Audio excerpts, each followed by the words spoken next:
Today, on the 11th of November 2024, marks the 106th year of Remembrance, a day to commemorate and honour those who fought bravely, who defended our country valiantly, and for the many who lost their lives in one of our previous century's most devastating world conflicts.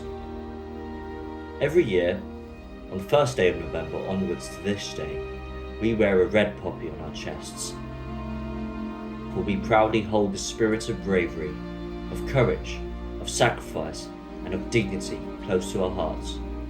We proudly adorn our garments with this poppy to signify our respect for those who sacrificed their lives to defend this great country against evil, tyrannical forces, enabling us to secure the many freedoms and privileges that our people now enjoy today. My generation has never experienced any bloody wars.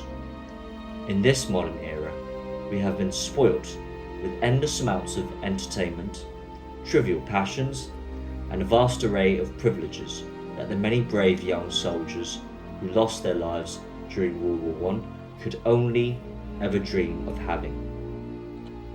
These soldiers, youthful men and women, had the same aspirations and pursuits as we currently do, though many of their ambitions could never come to fruition.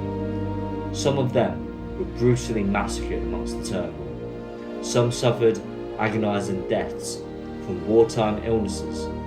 Others shot dead before they could even take one step across no man's land. Those who died saw their last day on earth amidst gunfire and bombings, never to go back to their loved ones, their children, their families, their brethren. Practically all our officers have been decimated. They were wiped out.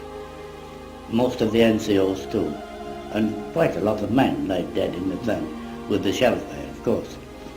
And then, 7:30, Mr. Morris pulled out his revolver, blew his whistle and said, "Over."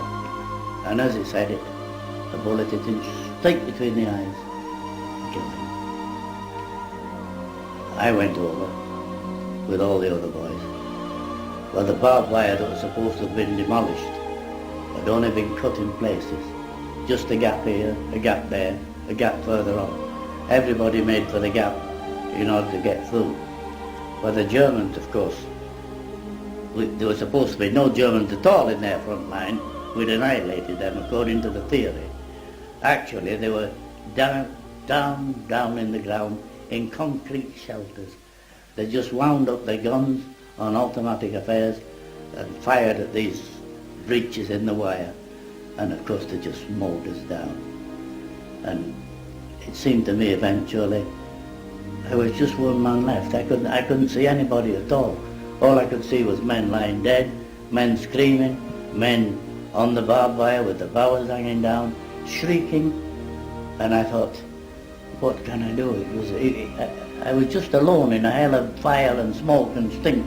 It is an absolute shame that the support and acknowledgement of what our ex-veterans and army personnel have sacrificed their lives for has all but been ignored, and worst of all replaced by a prevailing ideology with all its sinister and nefarious intentions, which undermines our own cultural values and seeks to destroy all of what the United Kingdom stands for. Our country is now on its knees as we have abandoned our tradition, our heritage, our values, our culture, and most of all, our precious freedoms of which are sacred to us. Our ex-veterans are treated like dogs. Our shores are invaded by illegal migrants day in, day out. Our national health service is crumbling. Our economy is already in a state of collapse, almost beyond repair. Our freedoms are slowly but surely being eroded. Is this the country that our forefathers fought for and defended? Would they be proud of what we have become as a nation? This day should be a day in which all schools and workplaces across the country should stand together in a harmonious unison, taking a moment of silence for the fallen. Our children and younger generations should be educated and constantly reminded of the sacrifice which all soldiers have made for our country and for the entire Western Hemisphere.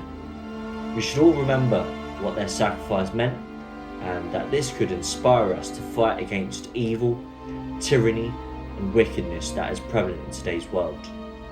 Their heroic determination to endure such brutal conditions and shed their blood for the love of one's country and one's own brethren will always be honoured and dignified in the highest regard. Please, for the love of God, wear your poppies, show appreciation for the dead, show respect for our fellow countrymen, honour the fallen. For it is a privilege to be alive today, to be able to enjoy a pleasant meal with your loved ones, to have a relationship, to be able to raise a family, to have a prosperous life, to have a future. Gratitude and contentment is what our generation desperately needs.